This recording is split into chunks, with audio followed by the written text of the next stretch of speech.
નમસ્કાર વિદ્યાર્થી મિત્રો, કેમ છો? મજામાં? આપણે ધોરણ 10 સામાજિક વિજ્ઞાન વિષય એની અંદર આપણે વાત કરશું પ્રકરણ 15 આર્થિક વિકાસ.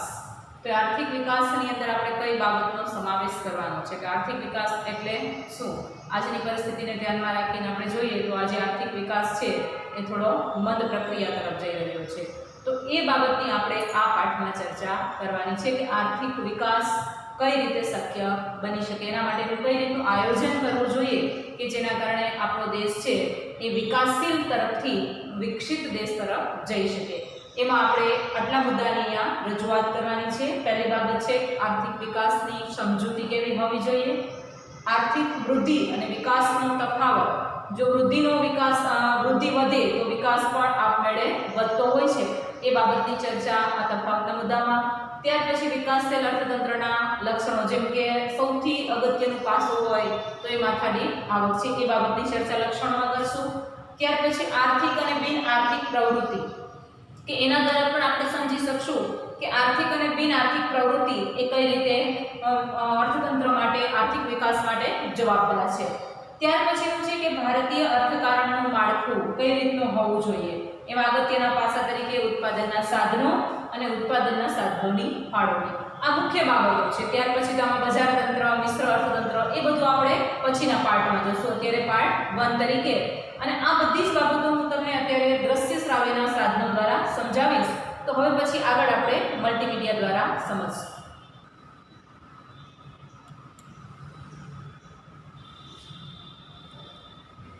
પ્રકરણ 15 આર્થિક વિકાસ.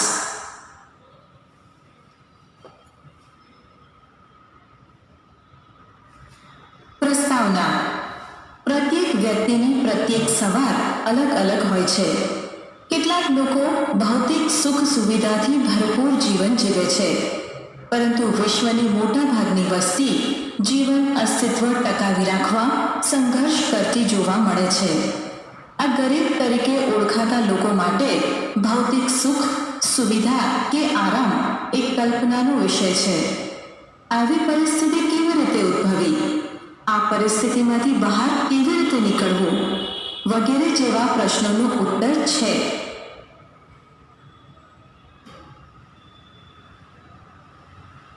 આર્થિક વિકાસની સમજૂતી. આજના આધુનિક યુગમાં વિશ્વનો પ્રત્યેક દેશ વિકાસ માટે પ્રયત્નો કરે છે, પરંતુ વિકાસ એ માત્ર આર્થિક જ નહીં, અનેક પાસા ધરાવતી સામાજિક પરિવર્તનની પ્રક્રિયા છે. આર્થિક વિકાસ એ કોઈ પણ દેશની રાષ્ટ્રીય આવકમાં થતો સતત વધારો દર્શાવે છે. આર્થિક વિકાસ એટલે દેશની રાષ્ટ્રીય આવકમાં સતત વધારો થવો, દેશની માથાદીઠ આવકમાં વધારો થવો, લોકોના જીવન ધોરણમાં સુધારો થવો. આ બાબતને આર્થિક વિકાસ કહેવામાં આવે છે. દેશની કુલ આવકને રાષ્ટ્રીય આવક કહેવામાં આવે છે. દેશની કુલ રાષ્ટ્રીય આવકને દેશની કુલ વસ્તી વડે ભાગવાથી માથાદીઠ આવક પ્રાપ્ત થાય છે. જ્યારે જીવન ધોરણમાં લોકોને પ્રાપ્ત થતી સગવડો જેવી કે અનાજ, કપડાં, શિક્ષણ, આરોગ્ય, વાહન વ્યવહારની સુવિધા તેમજ રહેઠાણની સુવિધાનો સમાવેશ થાય છે. ભારતમાં આઝાદી પછી રાષ્ટ્રીય આવક અને માથાદીઠ આવકમાં વધારો થવાથી અનાજ, કપડાં, વીજળી, શિક્ષણ, આરોગ્ય, રહેઠાણ વગેરે સેવાઓના વપરાશ અને સુવિધાઓમાં વધારો થયો છે.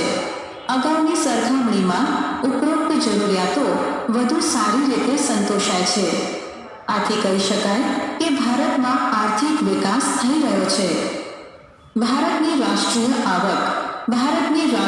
આવક એટલે કે જીડીપી 2011-12ના 2015-16ના ભાવોએ 87,36,039 કરોડ હતી, જે વધીને 2015-16માં 1,35,68,192 કરોડ થઈ હતી.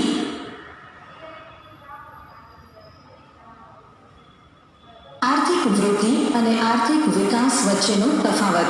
સામાન્ય રીતે આર્થિક વૃદ્ધિ અને આર્થિક વિકાસ બંને શબ્દો વધારો દર્શાવે છે, પરંતુ બંને વચ્ચે કેટલાક તફાવત જોવા મળે છે, જે નીચે મુજબ છે.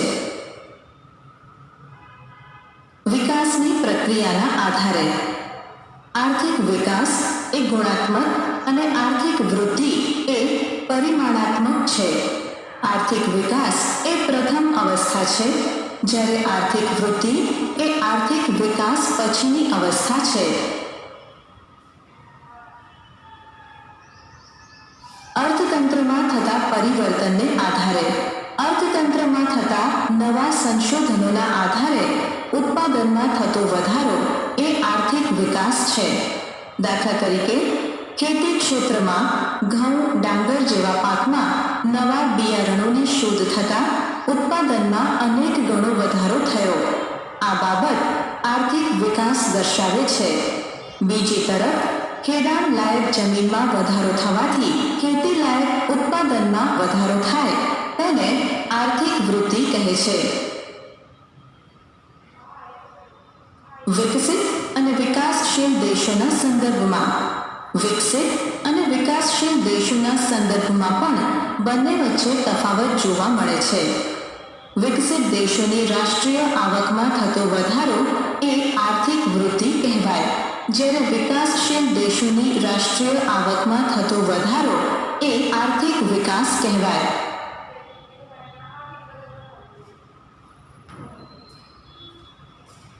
વિકાસશીલ અર્થતંત્રના લક્ષણો. વિકસિત અર્થતંત્ર અને વિકાસશીલ અર્થતંત્ર માથાદીઠ આવકના આધારે અલગ પાડવામાં આવે છે. વિશ્વ બેંકના 2004ના વિશ્વ વિકાસ અહેવાલમાં $735થી ઓછી આવક ધરાવતા દેશોને વિકાસશીલ અર્થતંત્ર તરીકે ઓળખવામાં આવે છે. વિકાસશીલ અર્થતંત્રના મુખ્ય લક્ષણો નીચે મુજબ ગણવામાં આવે છે. નીચી માથાદીઠ આવક. વિકાસશીલ દેશોની રાષ્ટ્રીય આવક નીચી જોવા મળે છે, જ્યારે વસ્તી વૃદ્ધિનો દર વધુ હોવાથી માથાદીઠ આવક નીચી રહે છે. નીચી માથાદીઠ આવકને કારણે જીવન ધોરણ નીચું રહેવા પામે છે. વસ્તી વૃદ્ધિ. વિકાસશીલ રાષ્ટ્રોમાં વસ્તી વધારો વધુ જોવા મળે છે. આવા દેશોમાં વસ્તી વૃદ્ધિનો દર 2% તથા તેનાથી પણ વધુ જોવા મળે છે. કૃષિ ક્ષેત્ર પર અવલંબન. વિકાસશીલ રાષ્ટ્રોમાં ખેતી મુખ્ય આર્થિક પ્રવૃત્તિ હોય છે અને દેશના 60% કરતાં પણ વધુ લોકો રોજગારી માટે ખેતી પર આધારિત હોય છે. દેશની રાષ્ટ્રીય આવકમાં પણ ખેતીનો ફાળો 25%ની આસપાસ હોય છે. આવકની વહેંચણીની અસમાનતા. વિકાસશીલ રાષ્ટ્રોમાં આવક તથા ઉત્પાદનના સાધનોની વહેંચણીમાં અસમાનતા જોવા મળે છે. આ અસમાનતા ગ્રામીણ અને શહેરી બંને વિસ્તારોમાં જોવા મળે છે. દેશના ટોચના 20% ધનિક લોકો રાષ્ટ્રીય આવકનો 40% હિસ્સો ધરાવતા હોય અને તળિયાના 20% ગરીબ લોકો રાષ્ટ્રીય આવકનો 10% હિસ્સો ધરાવતા હોય છે. આમ વિકાસશીલ રાષ્ટ્રોમાં આવક અને સંપત્તિનું કેન્દ્રીકરણ ધનિક લોકોમાં થયેલું જોવા મળે છે. બેરોજગારી. બેરોજગારી એ વિકાસશીલ દેશોનું મહત્વનું લક્ષણ ગણી શકાય. આ દેશોમાં બેરોજગારીનું પ્રમાણ કુલ શ્રમિકોના 3% કરતાં વધુ હોય છે. આ દેશોમાં બેરોજગારી જુદા જુદા સ્વરૂપે જેવી કે મોસમી બેરોજગારી, છુપી બેરોજગારી, ઔદ્યોગિક બેરોજગારી વગેરે જોવા મળે છે, જે બેરોજગારી લાંબા ગાળાની હોય છે. ગરીબી. ગરીબી એ વિકાસશીલ રાષ્ટ્રનું લક્ષણ છે. જે લોકો પોતાની પ્રાથમિક જરૂરિયાતો જેવી કે અનાજ, કપડાં, રહેઠાણ, શિક્ષણ અને આરોગ્ય વગેરે સંતોષી શકતા ન હોય તેને ગરીબ ગણવામાં આવે છે. વિકાસશીલ દેશોમાં આવા લોકોનું પ્રમાણ લગભગ કુલ વસ્તીના ત્રીજા ભાગ જેટલું હોય છે. દ્વિમુખી અર્થતંત્ર. વિકાસશીલ દેશોમાં અર્થતંત્રનું દ્વિમુખી સ્વરૂપ પ્રવર્તે છે. એક બાજુ ગ્રામ વિસ્તારમાં પછાત ખેત પદ્ધતિ, જૂની પુરાણી યંત્ર સામગ્રી, રૂઢિચુસ્ત સામાજિક માળખું, ઓછું ઉત્પાદન જોવા મળે છે.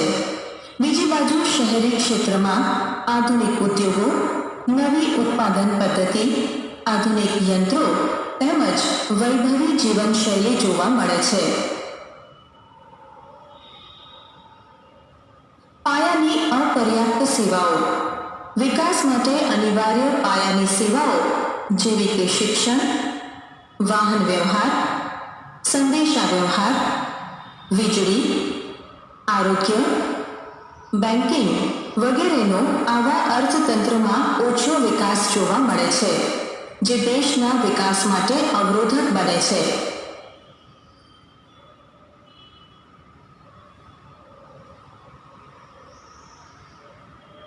આંતરરાષ્ટ્રીય વ્યાપારનું સ્વરૂપ. વિકાસશીલ દેશોમાં વિદેશ વ્યાપારનું સ્વરૂપ અને માળખું અલગ જોવા મળે છે. આ દેશો મુખ્યત્વે કૃષિ પેદાશો અને બગીચા પેદાશો તેમજ કાચી ધાતુઓની નિકાસ કરતા હોય છે.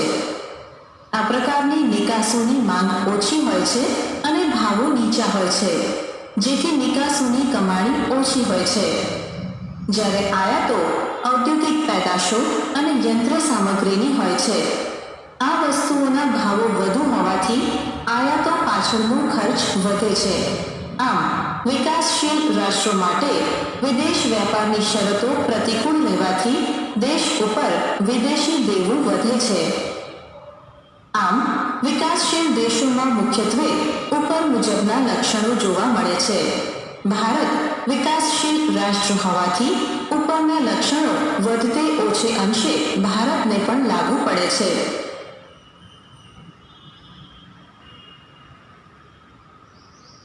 આર્થિક અને બિન આર્થિક પ્રવૃત્તિઓ.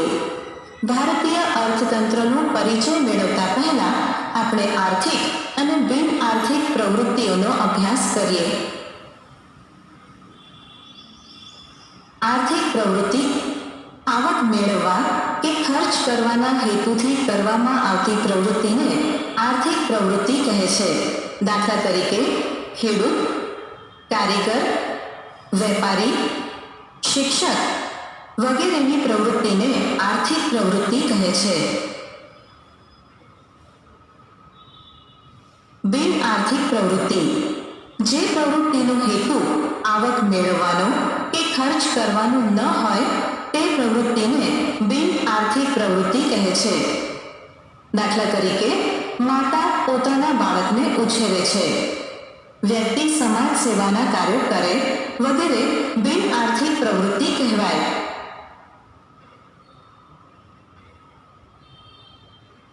ભારતીય અર્થકારણનું માળખું. અર્થતંત્રમાં થતી વિવિધ અસંખ્ય આર્થિક પ્રવૃત્તિઓ કે વિવિધ વ્યવસાયોને મુખ્ય 3 વિભાગોમાં વહેંચવામાં આવે છે. 1. પ્રાથમિક ક્ષેત્ર, 2. માધ્યમિક ક્ષેત્ર અને 3. સેવા ક્ષેત્ર. આર્થિક પ્રવૃત્તિઓના આ વર્ગીકરણને વ્યાવસાયિક માળખા તરીકે ઓળખવામાં આવે છે. આ 3 વિભાગો અને તેમાં સમાવેશ થતી પ્રવૃત્તિઓની ચર્ચા નીચે મુજબ કરી શકાય. પ્રાથમિક ક્ષેત્ર. અર્થતંત્રના આ વિભાગમાં ખેતી તેમજ ખેતી સાથે સંકળાયેલી પ્રવૃત્તિઓ જેવી કે પશુપાલન, પશુ સંવર્ધન, મત્સ્ય ઉદ્યોગ, મરઘા બતકા ઉછેર, જંગલો, કાચી ધાતુઓનું ખોદકામ વગેરે પ્રવૃત્તિઓનો પ્રાથમિક વિભાગમાં સમાવેશ થાય છે. માધ્યમિક ક્ષેત્ર. આ વિભાગમાં નાના અને મોટા પાયાના ઉદ્યોગો, બાંધકામ, વીજળી, ગેસ અને પાણી પુરવઠો વગેરે પ્રવૃત્તિઓનો સમાવેશ થાય છે. આ વિભાગ ઉદ્યોગ તરીકે પણ ઓળખાય છે, જેમાં ટાંકણીથી લઈને મોટા મોટા યંત્રો સુધીનું ઉત્પાદન કરવામાં આવે છે. સેવા ક્ષેત્ર.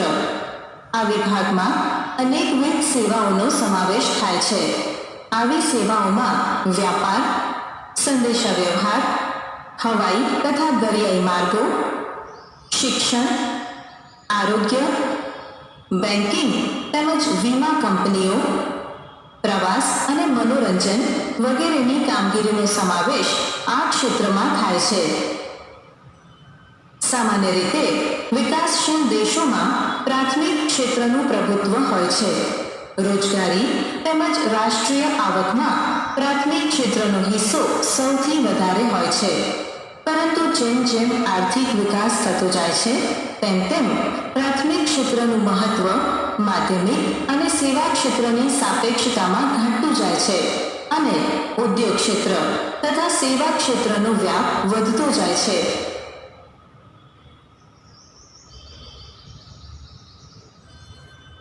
ઉત્પાદનના સાધનો. કુદરતી સંપત્તિ અને શ્રમની મદદથી ચીજવસ્તુઓ અને સેવાનું ઉત્પાદન કરવામાં આવે છે. આ ઉત્પાદન કરવા માટે અનેકવિધ સાધનોનો ઉપયોગ થાય છે. જેમ કે અનાજના ઉત્પાદન માટે બળદ, ટ્રેક્ટર, દાતરડું, મજૂરો, જમીન વગેરે જેવા અનેક સાધનો જોડાયેલા હોય છે.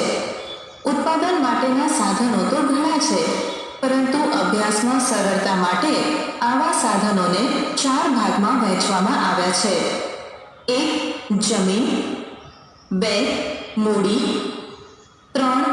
શ્રમ અને 4. નિયોજન. આ તમામ સાધનોનો પરિચય નીચે મુજબ છે. જમીન.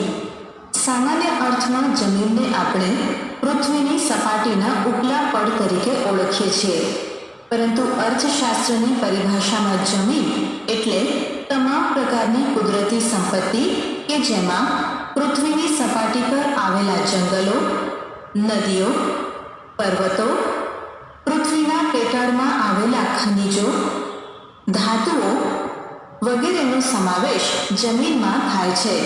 આમ જમીન એ ઉત્પાદનનું કુદરતી સાધન છે. મૂડી. ઉત્પાદનની પ્રક્રિયામાં ઉપયોગમાં લેવામાં આવતા માનવ સર્જિત સાધનો જેવા કે યંત્રો, ઓજારો, મકાનો વગેરેનો સમાવેશ મૂડીમાં થાય છે. શ્રમ. ભૌતિક વળતરની અપેક્ષાએ કરવામાં આવતા કોઈ પણ શારીરિક કે માનસિક કાર્યને શ્રમ કહે છે. શ્રમ એ ઉત્પાદનનું સજીવ સાધન છે.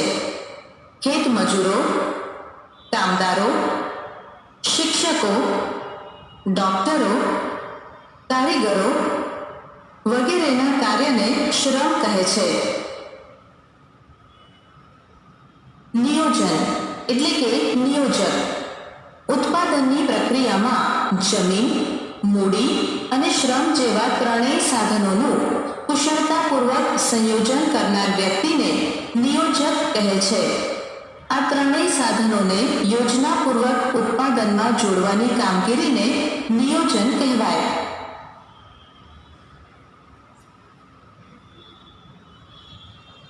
ઉત્પાદનના સાધનોની ફાળવણી. જોયું ને વિદ્યાર્થી મિત્રો, આજે તમને પ્રકરણ 15 આર્થિક વિકાસ એ બાબતની સમજૂતી આપી. તેમાં તમે ખૂબ સારી રીતે આર્થિક વિકાસ તેમજ આર્થિક વૃદ્ધિ સમજ્યા. વિકાસશીલ અર્થતંત્રના લક્ષણો એ પણ તમને સમજવામાં આવે. મુખ્ય આપણે 13 લક્ષણો છે, પરંતુ આપણે 5 ગુણોની અંદર આ પ્રશ્ન પૂછાય ત્યારે આપણે માત્ર ને માત્ર આમાં 9 મુદ્દાનો છે છણાવટ કરીશું. ત્યાર પછી આર્થિક અને બિન આર્થિક પ્રવૃત્તિ, કે કોને આર્થિક પ્રવૃત્તિ કહી શકાય અને કોને બિન આર્થિક પ્રવૃત્તિ કહી શકાય, એ બાબતની પણ અહીંયા તમને રજૂઆત કરવામાં આવી. અને ત્યાર પછી ભારતીય અર્થકારણનું માળખું અને ઉત્પાદનના સાધનો. અહીં સુધી આપણે આ પાઠની આજે છણાવટ કરી છે. તો આગળના પાઠની અંદર પણ વિશેષ તમને આ પાઠની સમજૂતી કરશું.